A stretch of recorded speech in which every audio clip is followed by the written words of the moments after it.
Today's guest is the very embodiment of a maverick move. Heather Brown's life is a testament to transforming unimaginable pain into unstoppable strength and justice. As a child, Heather was silenced by the trauma of sexual abuse, a power dynamic designed to keep her voiceless. Yet, instead of succumbing to that darkness, she harnessed her pain to fuel her resolve to fight against child predators.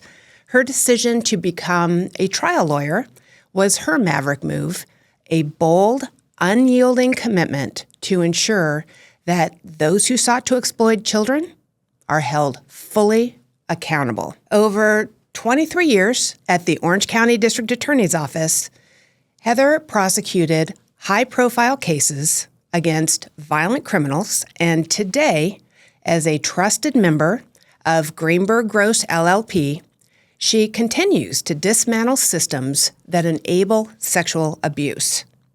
Her journey from survivor to champion is not just an inspiring story, it's a call to action.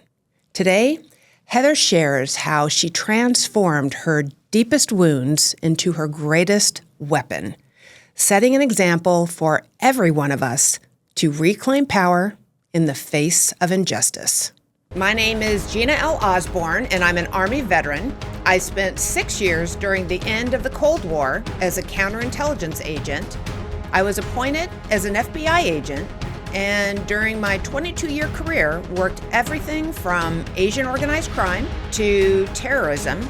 I became the Assistant Special Agent in charge of cyber and computer forensics. And then I came out of retirement and spent 2 years as the Safety and Security Officer at LA Metro. Now I'm here to help you make your maverick move. So welcome to the show, Heather. I view you as a maverick because your story is so phenomenal and everything that you have done. You went from victim of child sexual abuse to becoming a prosecutor to go after the predators who do that to children. So how did that all come about? Wow, well, that's a loaded question. There's a lot of things that happened along the way, but when I was younger, I was abused by our next door neighbor, and he was also our landlord, and I never told anyone. I kept that secret deep inside me for at least 18 years until I learned from my mother that he had passed away, and she was like telling me oh, honey, Mr. Ryder died, and I was like, that disgusting pig? And all of a sudden this kind of venom came out of me that I didn't even realize was inside of me. And so it wasn't in that moment, that was kind of just really when the abuse kind of came back to me. It was like, wow, why didn't I tell anyone? Because my mom had asked me that question. And it kind of just sat with me for a while. And then as I was in college, I was going through, my, trying to get my career path on board, and I wanted to, save the world, and I had all these grand plans. I was going to be a parole officer, and then I was going to help, drug addicts with their addictions, and I just found my way into a moment where I was a waitress actually, and the night manager said to me one day, you love to argue so much. Have you ever thought about being an attorney? And I was like, no. And so fast forward 2 weeks later, I was, sitting there working in this chemical dependency center. And I just looked around at everyone in the room and thought, oh my God, you all need to be locked up and have the keys thrown away. Because I was just sickened by how people, just the depravity of humanity, how people can do horrible things to the people that they love, never mind just strangers. And that was kind of the defining moment when I decided to become an attorney. And then fast forward, I, worked my way into the DA's office in Orange County. And as I got older and I learned more about sexual abuse, like when I was, handling some cases, like just lower level crimes. And once I learned more about abuse and, just how predators operate, I started to have a tremendous sense of guilt come over me. That was more the trauma that I suffered from my sexual abuse. It was kind of like the guilt and the shame, not about having been sexually abused, because I never really shared it with anyone, but what really affected me the most was the guilt of knowing that this predator, he actually had a little basement. Our basements were attached, and he had all these games and fun things for young kids, and just really enticed all the children in the neighborhood to come over there and play. And, when the kids that I was playing with were distracted, that's when the abuse would happen. And it happened like with other people around in the house. And, one time I remember he was doing some horrible things to me, and his wife was literally like taking a nap on the couch in the room right next to us. And so it just kept that is what really replayed in my mind. Was it wasn't so much what he had done to me as much as it was that I never told anyone. And now I saw this pattern. I saw who he was for who he really was and what he was doing. And I thought, oh my God, how many kids got sexually abused after me because I never said anything, because I didn't have the courage to say anything. And that was really what affected me by the sexual abuse, was the guilt and shame about not telling anyone to stop it from happening to someone else. And so I then in that moment decided, like, I'm going all in on this. I'm going to go and I'm going to work in the sexual assault unit if they'll have me. And I'm going to do everything I can to make sure this doesn't happen to anyone else. Almost as a way to kind of resolve myself of the guilt of having not said anything. But as I got into the unit and I started working with children, I was assigned to this federally funded grant caseload. So all my victims were 10 and under. They were all like little kids getting raped and sodomized. And it was pretty gruesome, facts on every case that I had. I just realized in that moment that everything that had happened to me was really, I think, so that I could help other people. But that courage that it takes, because not only I was in charge of the FBI's Crimes Against Children program in Los Angeles for 7 years, and I didn't look at the child pornography. All I had to do was probably see 2 photos, and that team had everything they needed to do their job. But I know how difficult that job is, number one, but for you to have that added burden of having that trauma that you have to work through at the same time that you're having to deal with these predators. And you talked about that predator and the characteristics, and it all started, it seemed, with that power differential. Yeah, that's usually where, especially, when you're a child, obviously that's where the abuse occurs. That's where it all starts. There is a power differential, and that's what creates, it's called child sexual abuse accommodation syndrome, where to the outside world, it actually looks like most people, adults who don't understand the dynamic, would think, well, why did you keep going back over there? Why would you keep going to this little playland if you knew this guy was capable of doing that to you? And what a lot of people don't understand is because there's this power differential, because the perpetrator is generally 90% of the time someone that you trust, and you love. And that's what they use to keep you quiet. And that's also where the psychological dilemma comes for the child, in that, like, I hate what this guy's doing to me, but I actually like him, aside from what he's doing to me. And it could be your uncle, your cousin, your neighbor, your dad, anybody.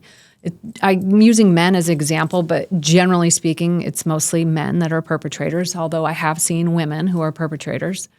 But that power differential is really the key to keeping the kid quiet, because oftentimes it's someone who's providing something for the child that they're not getting. And that's why they hone in on people who are, have a single parent, right, where there's no father figure around. And so that person, which I did not have, my dad had passed away when I was 9 from suicide. And my mom was raising us. She was a bartender and working really hard to, make ends meet for us. And so here was a guy who was providing like fun, like kiddie lands. He let me have soda, which I wasn't allowed to have at home, chips. I know it sounds dumb, but those are things that kids think about. Like, oh, and he'd take me to the train station. So he was giving me attention that I wasn't getting from a male figure. And so there was another aspect to it, which this is all in hindsight, because when I look back on the abuse, I keep asking myself, or I used to ask myself, why didn't I tell? And I knew that my mother was very protective and a mama bear, and she would have killed that guy. And in my little brain, you know, I was 7 years old. I was like, my mom will kill him, and then I won't have my mom either. And then, you know, my dad was absent, so I certainly wasn't going to tell him. My brothers would have ripped the guy apart from limb to limb, but I always thought, but then they're going to get in trouble, and it's going to be my fault. And more importantly, back to the power differential, he was our landlord. And so I, in my mind, thought this is why we have a place to live is because of him. And if I get him in trouble or I tell, we're not going to have a place to live and it's going to be all my fault. And that was my little kid brain thinking about why I didn't tell. And that's what perpetrators and predators, especially the ones you know and trust, they use that power differential to keep you quiet. And, you know, oftentimes perpetrators will also kind of get something on the kid, like maybe they'll let him drink alcohol or they'll let him smoke a cigarette or look at porn or watch a dirty movie, things that the kid knows that they would get in trouble for. And so they create that dynamic so that if, in fact, they do tell the secret of what's happening sexually, then they're going to fear that they're going to get in trouble for like, oh, well, he's going to tell my mom that I drank a beer, and then I'm really going to get in trouble. Yeah, and as you know, they go through this entire grooming process, and they put themselves in positions where they have the access to kids. I worked a case I will never forget in 1997, the Anthony Martinez kidnapping case, and he was ultimately murdered by the predator who kidnapped him. And so we were out talking to all of the 290 sex registrants, and it floored me how, you know, this was the junior league bowling coach and the soccer coach. And even, you know, you hear the stories about how men will go on these dating sites and they'll choose women who have children to have access to the kids. So it's really alarming when you think about how predicated and predictable their behaviors are because it's working. 100%. And, you know, a lot of people are like, what's up with all these coaches and teachers? And you know, there's so many of them in our school. And it's exactly what you were talking about. That's the whole thing, is that they need access to children. If they can't find some woman on the internet who has someone who's in their desired age group, they have to find an occupation or a position to get access to children. It's all about access to children. And so you will find them in the school districts. You will find them on, you know, coaching and in areas where you find lots of children. So counterintuitively, the places that parents think their children are the most safe are actually the places where they should be on high alert. So do you remember a moment where that courage, because it took a tremendous amount of courage for you to step in that direction as a prosecutor to go after those predators, was there a moment that you remember or something that really kind of made you decide that this is where I'm going and I'm going there now? As far as the moment where I decided I'm going to go into the sexual assault unit, I do actually remember it wasn't some big grand moment where I thought, oh my God, this is what, it was almost just like, I don't know. It wasn't like I was chasing it. It was as if it was chasing me, if that makes any sense. When I was in the DA's office as a trial attorney, I started to kind of settle into more of me because, you know, I'm from the East Coast. I'm kind of scrappy. I like to talk a lot of smack. And I'd say things off the cuff that sometimes get me in trouble. But I found as a trial attorney, the more I was just authentically me, the better and quicker my results were, if that makes sense. Like, I would just start saying whatever I was thinking, really, in trial, where a lot of lawyers are very buttoned up in their delivery, like, ladies and gentlemen of the jury. And when I started saying, like, are you kidding me? Like, think about that. You know, when I just started talking to the jurors like a normal human being, my verdict started coming quicker. And obviously, you know, when you start winning all your cases, they want, you know, the more desirous units want you in it. And so when I got the opportunity to go to sexual assault unit, it was kind of like the opportunity came up and I was like, oh my God, righteous indignation's my specialty, right? Like, and that's one unit where you can really be like, you know, make snarky comments and not come across like bitchy. Because, you know, women do have that problem as trial attorneys. Men, when they're super aggressive in court, it's like, oh, he's great. He's so aggressive. But if a woman is too aggressive in court, it can come across like, oh, she's a real bitch. And I mean, it's just the nature of the beast. And so I could pull off sarcasm and say things like, oh, maybe he was father of the year and didn't actually, impregnate his 12-year-old daughter. I could say things like that and get away with it. And it seemed as though when I started just authentically being me, and not just with the jury, but with my victims, that was kind of like I feel like that's kind of the Maverick move, really, is just being you. Because when you're genuine and you're authentic to, especially your victims, because I would share what happened to me with them, because I could see them fearing, nobody's going to believe me. And I would tell them, listen, I want you to know I believe you. This happened to me, and I know it happens in a room full of other people. I've had cases where a guy has a grandpa stuck his hand up his little, granddaughter's dress in a crowded room full of people during one of the sisters' quinceañeras. And the girl's paralyzed with fear in that moment. Of course, she's not going to tell anybody. This is my sister's quinceañera. I'm going to ruin the entire party. This is my grandpa who I love, and nobody's going to believe me.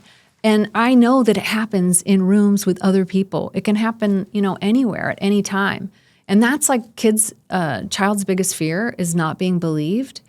And so I started just kind of coming along the victims in my cases, sharing what I went through, and let them know, you're going to get through this. I got through it, and I'm going to help you get through it. And the more I did that, I kind of bonded with them and created this trust between us, because they knew okay, she understands me, she gets me.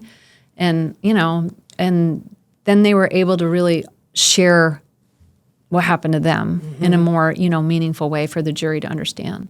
And that had to be empowering for you, especially in getting through your trauma. It was incredibly empowering. There's really nothing more satisfying, I don't think, than understanding your purpose, taking your darkest, one of the darkest things that's happened to you and using it to help other people, because it takes the focus off of you. You stop thinking about, oh, well, it's me, this happened to me, and you start realizing hey, this happened to me, but I can help you to get through this. And when you focus on other people, it heals you. And when somebody stands up against evil, especially a child, right? I have seen kids come into court and they're just so downtrodden. You can feel this is, oh my God, the scariest moment. They watch TV and they think that's what it's like. And it can be a little bit like that, but it's not really like that. But when you get them on the stand and they're able to, tell their story, and then when the verdict comes back and they are believed, because that was their biggest fear, no one's going to believe them. When the jury comes back with a guilty verdict, even after they testify, they don't even have to know the verdict yet, you can actually physically feel the weight lifted off of them. It's like their energy changes, and they seem like out in the hallway, they seem like a whole different person. It's palpable.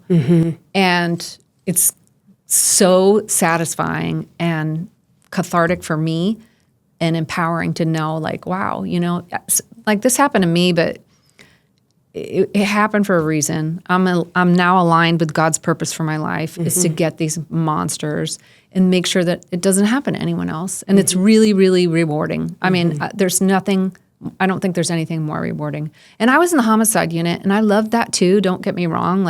Victims of homicide, it's tragic on all fronts. But I always thought murderers, if someone murders someone, you could murder one person and never murder another person unless you're a serial killer. A lot of times it's domestic, right? You kill that one person for a reason, specific reason. But molesters will always molest more people. Predators will always prey on other children. And so I just felt like it was more satisfying for me to take a predator off the streets than to take someone who had murdered someone. That's amazing. They say if you save one child, you save the world. I am a big believer in that. One of the best experiences of my career was working with the SAFE team in Los Angeles, and I have this plaque here. How I wound up with it, I do not know, but after I retired. But I would watch this team, and they had lunch together every day. They were so tight-knit. They had the most off sense of humor on the planet. And I would go out on search warrants with them every now and again. And these were the most professional people I have ever seen, because they know somebody in the house is a child predator. Is it the father? Is it the mother? Is it the son? Is it the next door neighbor who's using their Wi-Fi? I mean, who is it? And and once they identified who that person was, they were so respectful in everything that they did. They're just a really amazing group of heroes. So tell me about your experience working with these people. Yeah, amen to the SAFE team. It's funny that you show that plaque that has the Black Widow on it, because that's one of my nicknames. They call me the Brown Widow because my last name's Brown instead of the Black Widow, because I've actually had a bunch of child molesters who I've prosecuted kill themselves. Really? Yeah, it was. I don't know why I get all these, nuts, but I had one guy that he was convicted and not taken into custody, although I requested he was taken into custody. But he ended up leaving and throwing himself off the 9th floor of the courthouse, which is why one side of the central courthouse is closed. I remember that. Remember that? Yeah. Yeah, that was a guy I prosecuted. Then I had another guy who hung himself after I prosecuted him. And then another one that actually slashed his throat in open court in front of everybody after the jury read the verdicts. Oh, my gosh. So they were, joking. You go to gallows humor, we have it. And they would always laugh and joke and call me the Brown Widow because I prosecute and kill. But anyway, back to your question about the SAFE team.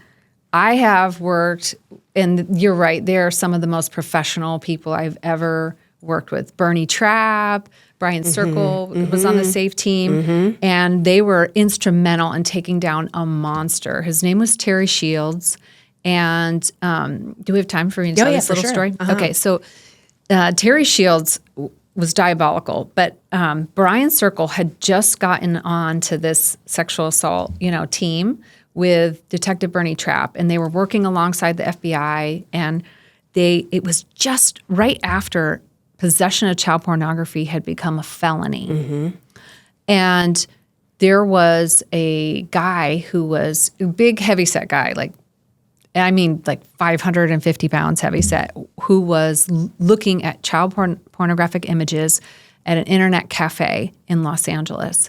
And the workers there reported it to a police officer who was across the street. And so they came and he gave some BS story. Like he was just looking at nature images and wanted to turn him over to law enforcement, which, they didn't believe. So they arrested him. He was arrested just on child pornography charges. And from there, Detective Circle got assigned to it as the detective. And Terry Shields had claimed that he lived out of his car. So Detective Circle was like, where there's some child pornography, there's more.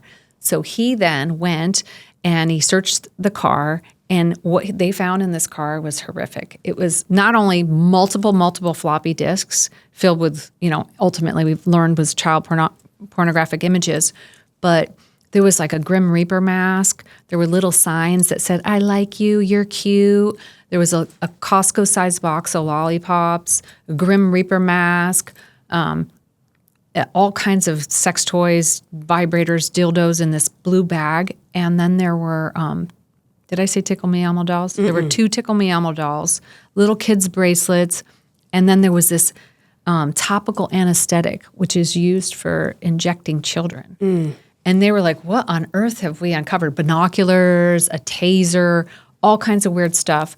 They got return of service on a search warrant also in the car. So they called the detectives, said, hey, why did you, it says you searched a storage unit belonging to Terry Shields.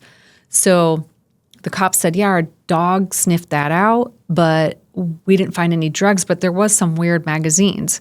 So they got a search warrant for that. They searched that, and there were all kinds of little kids' backpacks and just a lot of little kid stuff. And tons of magazines, pornographic magazines, little cheerleader and creepy stuff.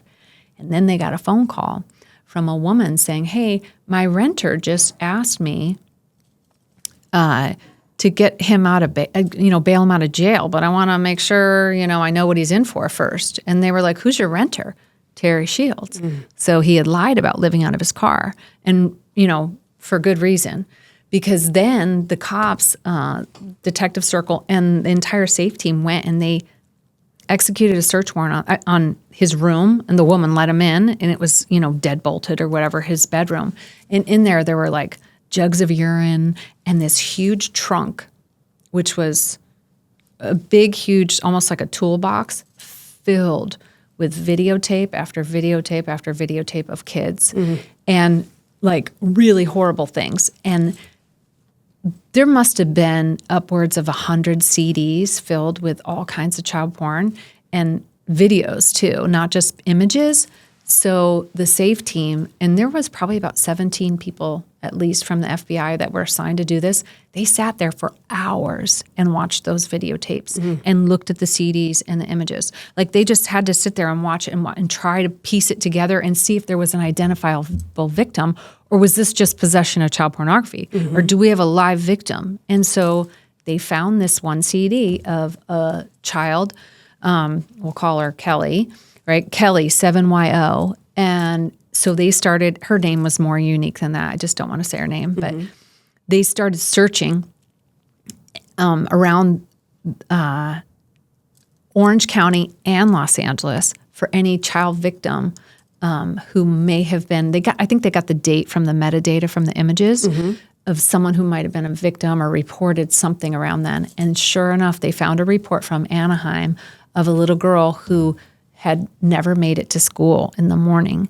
And what happened was she was walking to school and Terry Shields pulled up next to her in a red car and he said, hey, get in the car and I'll take you to Disneyland. Get in the car and I'll take you to Disneyland.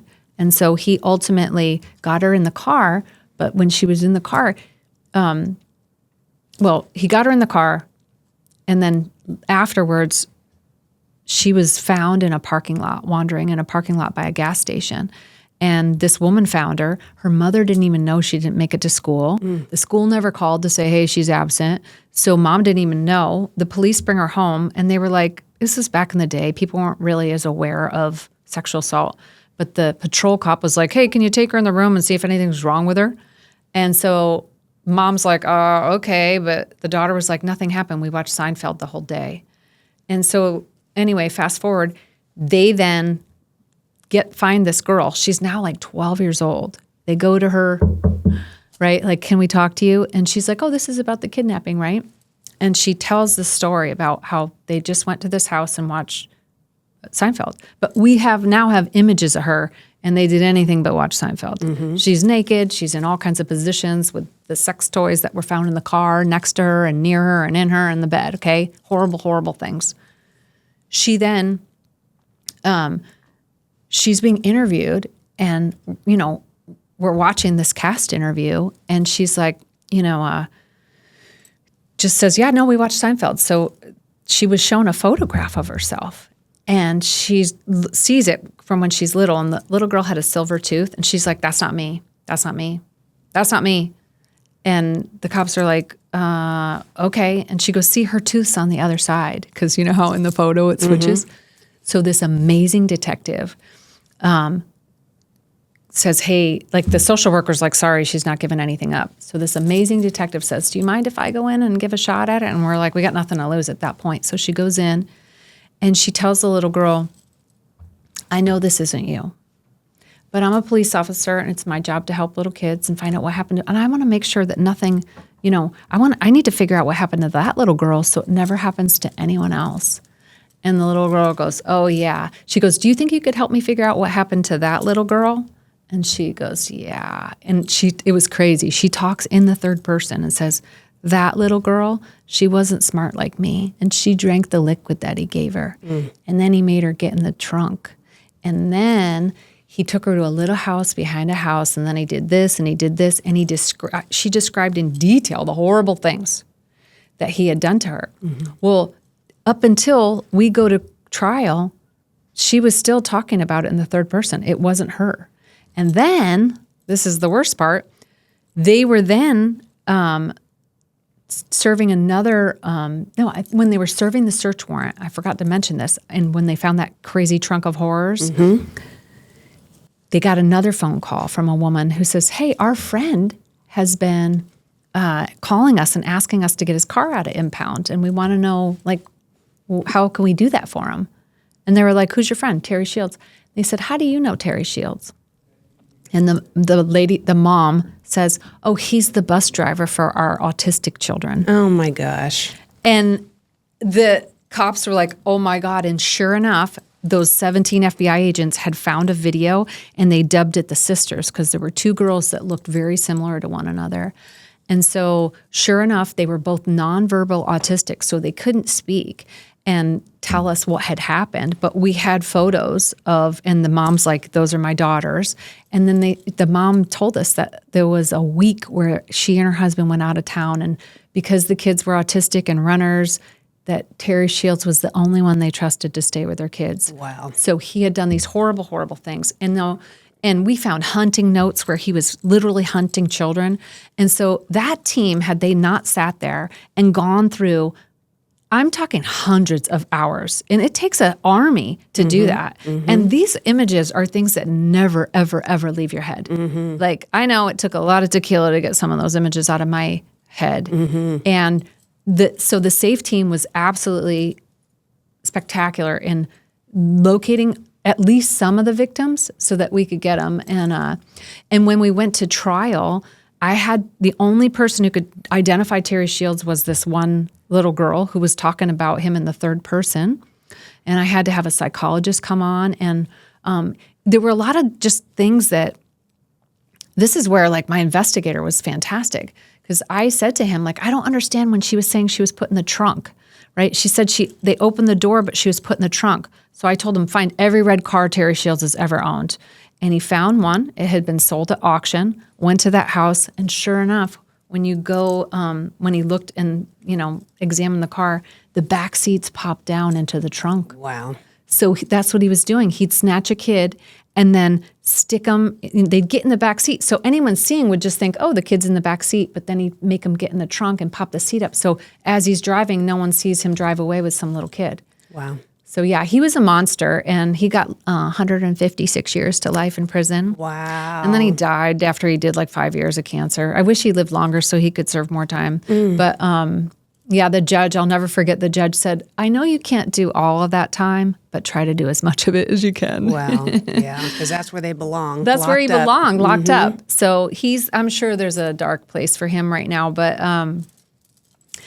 I can't tell you what a bang-up job they did. And so what you were saying before about, like, the closeness of the team and everything, it's kind of like when you go to war, right? When you go to war, it's like you see the darkest things, but there's a camaraderie that occurs when you're like saving children from monsters like Terry Shields. There's a bond that occurs. I think that's why people are so hesitant to get out of law enforcement, because there's so much camaraderie. That's what I miss. There's so much camaraderie, and they're just to come alongside, with people that are dedicated and focused and sacrificing their mind and parts of your soul to help other people. It just creates a bond that's incredible. Yeah, and it really becomes part of your identity and who you are. We had these amazing analysts, Dana Lind and Monique Bueno, and they would search through hundreds of thousands, if not. Monique was on my case. Oh, she was, yeah. So, I mean, and talk about having to be able to compartmentalize, because how do you see that in so much every day, all day, every day? And not be impacted or affected by it. You are. I'd be lying if I said I wasn't impacted or affected by it. It definitely, can I be candid? It definitely affects your sex life too. Like, I don't think anybody can really truly understand what seeing those kind of images does to your head. Because, like, you get home and the last thing you want to think about is sex, because you've been looking at these horrible images. So you're like, yeah, no, I'll just have some tequila and watch a little Netflix or whatever. But it's hard. It's hard. It's a hard job, and it's not for the faint-hearted.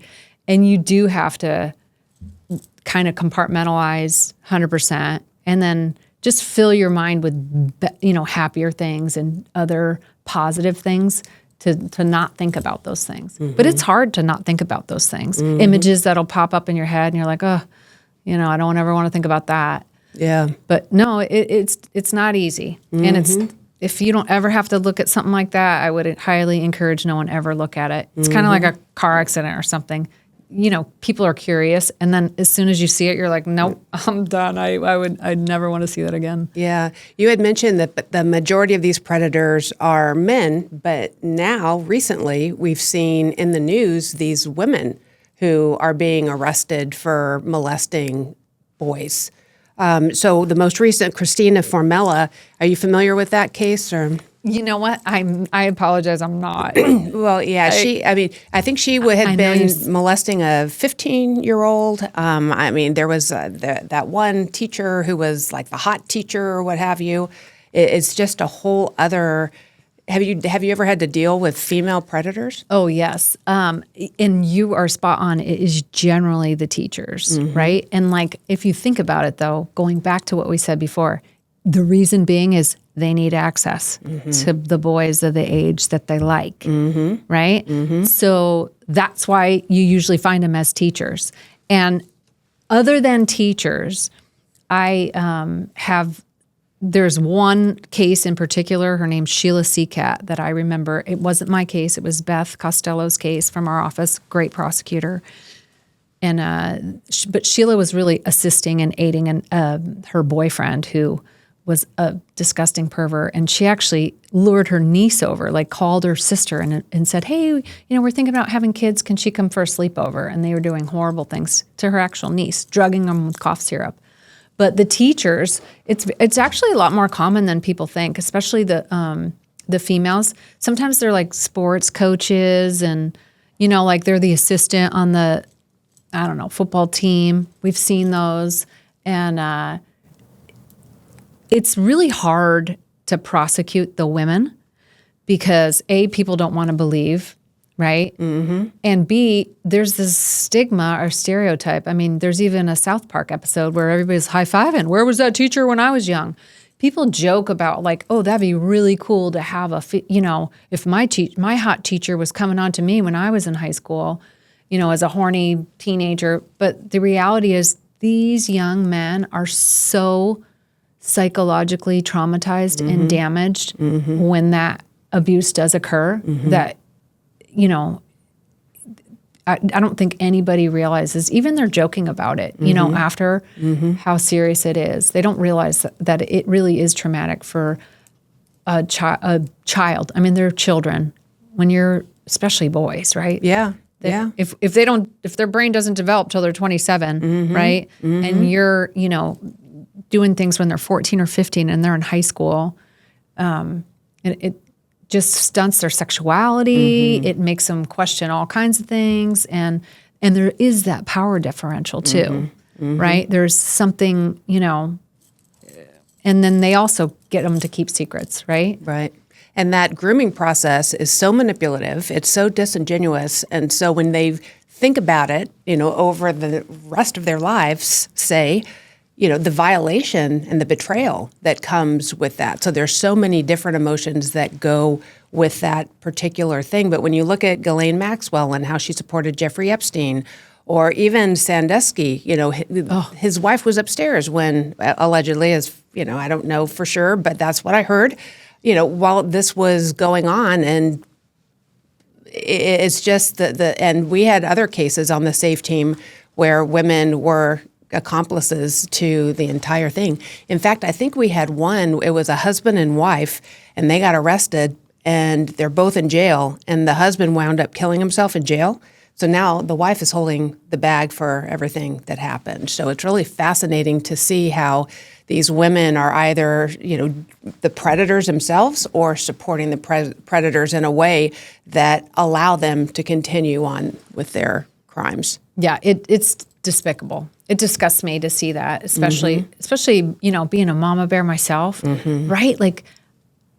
I would never in a million, I can't even imagine in a million years helping a man to, get away with that, or vice versa. Like helping someone to satisfy their sick and twisted dark needs to hurt a child. To me, it's despicable. And the moms, they're just as on the hook, if you ask me. I used to argue, like, let's file on the mother. I had a mom one time on a case who told her daughter, her daughter reported that the father was like trying to have sex with her while she was go to bed at night. And the mom told her, sleep with a belt on. It'll make it more difficult for him to get in your pants. I was like, can we light that mom on fire? Like, what is wrong with you? I wanted to arrest that mother. And I just can't understand it. I actually did have a woman who it was a teacher. He had married 4 of his former students. Oh my gosh. And the school district didn't do anything about it, or even, they had to have known. And then he aged out, right? Because now he's like in his 50s. So he met a girl online and who had the children of the age that he liked. And he started having sex with the 12-year-old. And the mom was actually jealous. And so when the daughter finally did have the courage to report and they found the perpetrator's semen in her cervix, the mom was like, came to court to testify, my daughter's a whore and a liar. Oh my gosh. And tried to get him out from trouble. And then she tried all these things to try to get a mistrial, claiming that my investigator was in the hallway and talking about DNA evidence in front of the jury. So the judge had to question him, and he was like, nope. Every juror was like, that didn't happen. So afterwards, I was so disgusted by what she did and upset that, like, she perjured herself. We had her hook, line, and sinker on perjury and aiding, accessory after the fact. And I got our office to prosecute her. Wow, that's awesome. I said, you should look into this. Here's the transcripts. And they did. They prosecuted her, and she ended up in jail. So, that was the guy that slashed his throat. Oh, boy. I didn't cry about that one, just so you know. So you continue this great work that you do. So you're doing it civilly now. So how exactly does that work?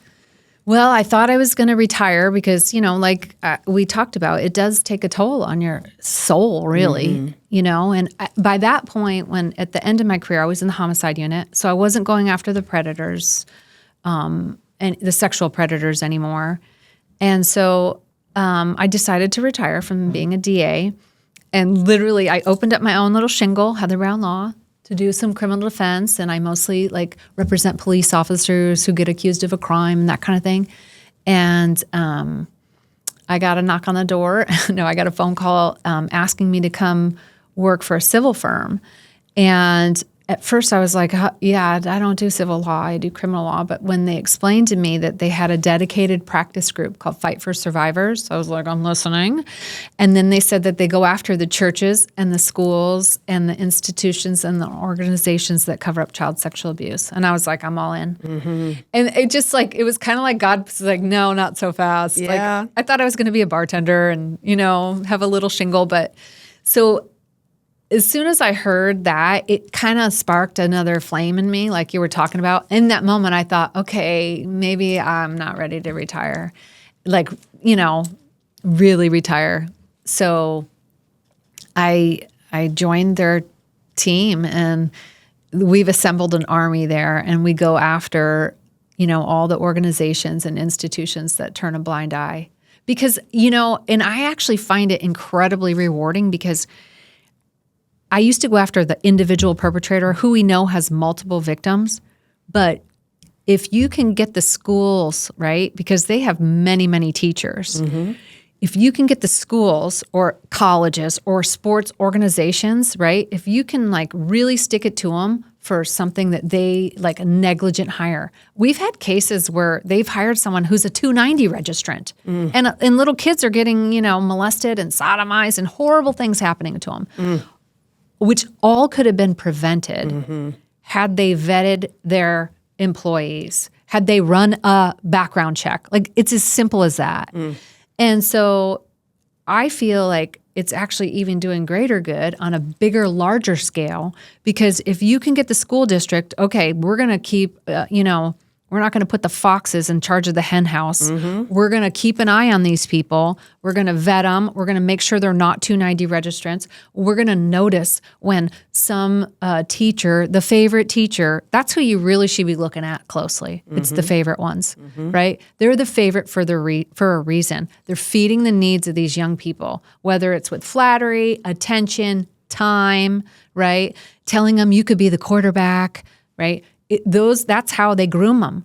And if the teachers who know all the students, all the female students go to his class after school, that's a red flag, and they should be looking into it. Yeah. And, they need to wake up because our children need to be safe when they go to school. End of story. When they're going to soccer practice, they need to be safe. That's where parents feel the most comfort and relief, right? When your daughter's, going out to a friend's house, you're always like maybe a little suspicious or like who's going to be there, that kind of thing. But when they're going to school, you never think they're going to be in harm's way at school or at band practice, right? And unbeknownst to you, the band teacher's doing something, dirty behind the scenes or whatever, soccer coach. And so I really think that, it's a great noble cause. I love working for this firm. We have assembled an army and we're going after them. We're going to stop it on a global level. And really, it's all of our responsibility because when someone is taken out, arrested for doing this type of thing, it's not a surprise a lot of the time. People had, you know what, I thought I saw something or it all makes sense now. But I think people never want to believe the worst. And so I think in today's society where this is so prevalent that it's, number one, it's our job to protect the kids. So we need to use our voices if something is weird. And hey, you don't have to own it. You don't have to say, he's a predator. But just report what you see that's unusual. And I think if more people do that, then we can prevent some of the things that happen in the future. 100%. I had a case with a Sunday school teacher who was like going on camping trips and doing all this stuff. And when it came out that he was molesting all these kids and making them take photos and stuff, I had a woman call me and said, I knew it. And I reported him, right? And she had reported him to the school, to the Sunday school thing, the church, and said like, I saw that guy get into a sleeping bag with a kid at like a movie night. And I went over to him and said, get out of that sleeping bag. And I was like, I love this woman, right? And, she did the right thing, but this church certainly didn't because he went on to molest a bunch more kids. Now, he might not have done it at that sleepover, but they didn't take it seriously. And people need to like actually stop and look into it and say something. Yeah. And there's liability. There's liability that comes with that. Oh, yes, there is. Oh, yes, there is. You know that for sure. I know that for sure. So you wrote a book called Defeating the Darkness, and it tells your story, which I read it, loved it. It meant a lot to me because I have known people who have been sexually molested, and I have seen the trauma all the way up till they're, for the rest of their lives. I mean, it's something that impacts you. So I think I've always admired you. I've known you for such a long time. Thank you. Worked with your husband. And the courage, and when we talk about Maverick Moves, this kind of epitomizes the whole Maverick Moves because it all starts with having that courage, with finding that hill that you're willing to die on. I'm getting goosebumps just thinking about your journey and what you've done and all of the kids that you've saved as a result of it. So tell us a little bit about, why you wrote this book and what it means to you.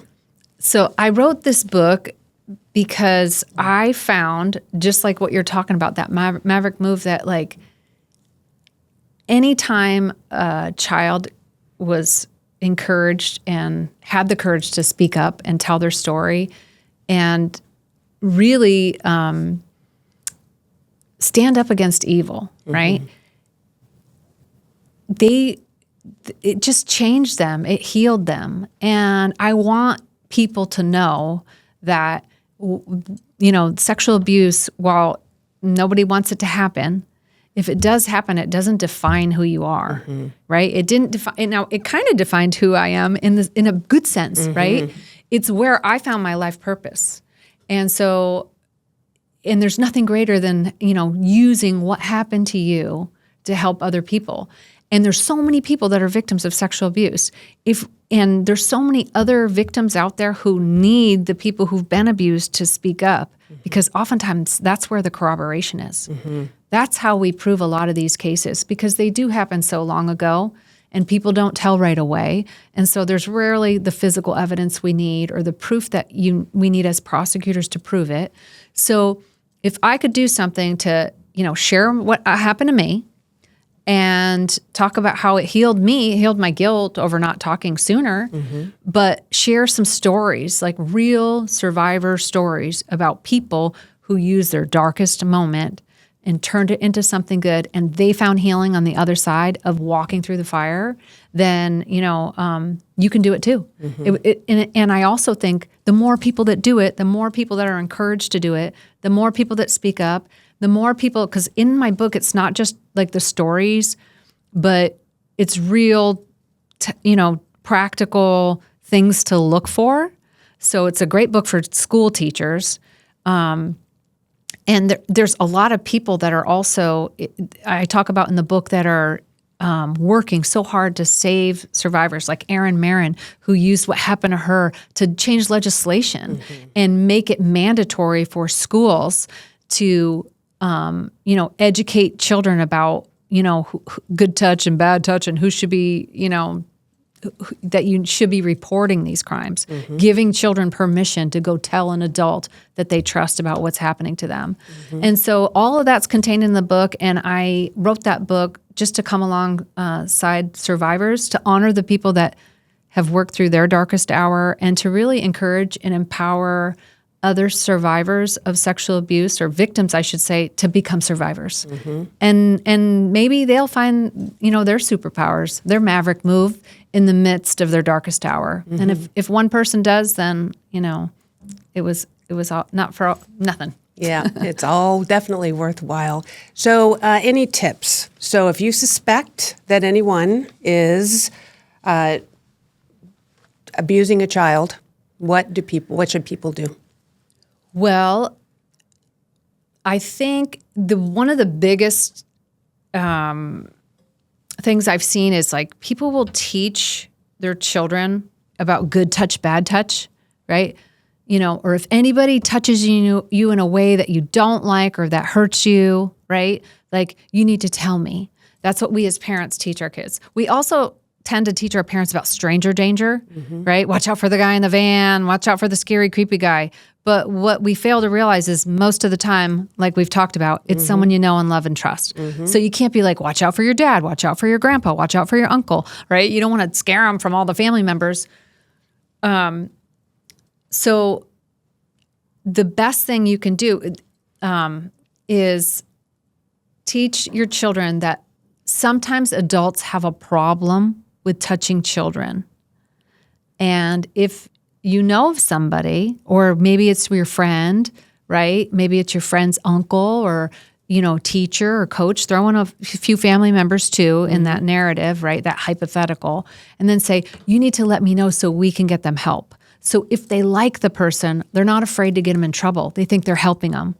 The other thing is this good touch, bad touch. If someone touches you in a way you don't like, I had a 5-year-old kid whose father was a police officer.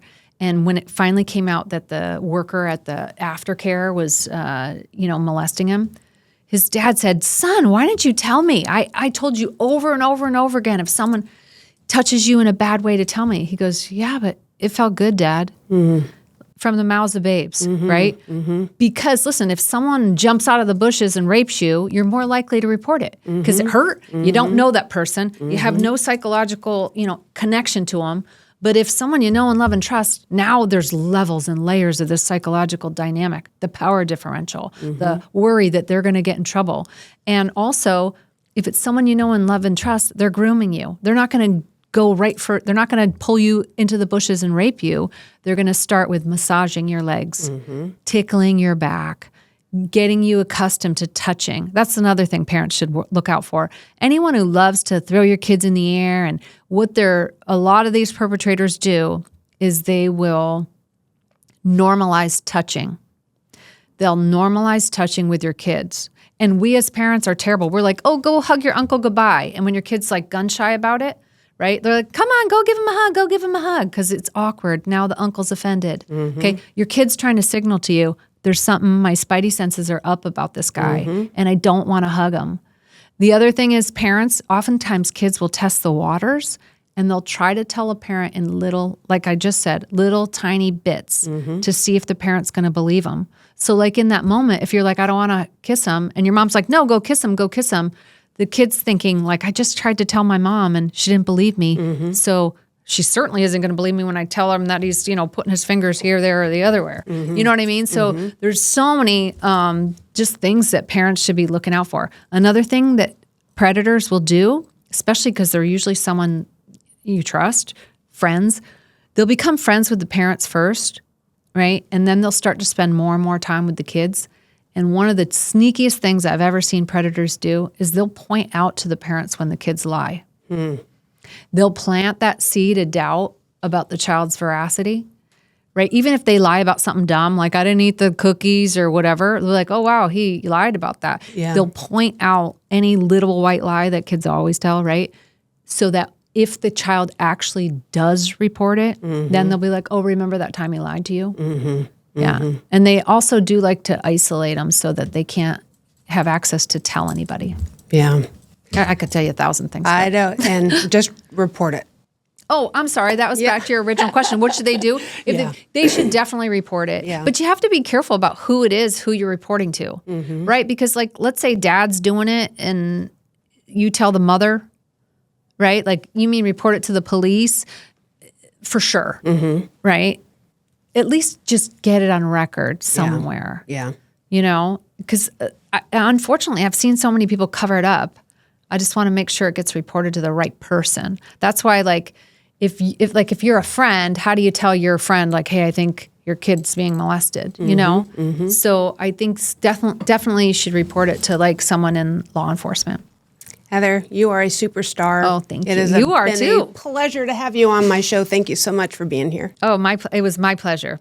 And I can't wait to hear from you and bring you on my show. I'll be there. Okay, good. Tell everybody what your show is. It's called Defeating the Darkness as well. True crime stories with Downtown Heather Brown. And you should be listening because Jean is coming on my show. Yes, I am. And now you get to hear from her and how amazing she is, because she's always asking other people, but she's the amazing one. You're so sweet. Thank you. Thank you. Making Maverick Moves with Gina L. Osborne is produced and edited by Zill Media. Connect with us on social media at GinaLOsborne.com/Making Maverick Moves. Don't miss an episode. Subscribe to Making Maverick Moves wherever you get your podcasts.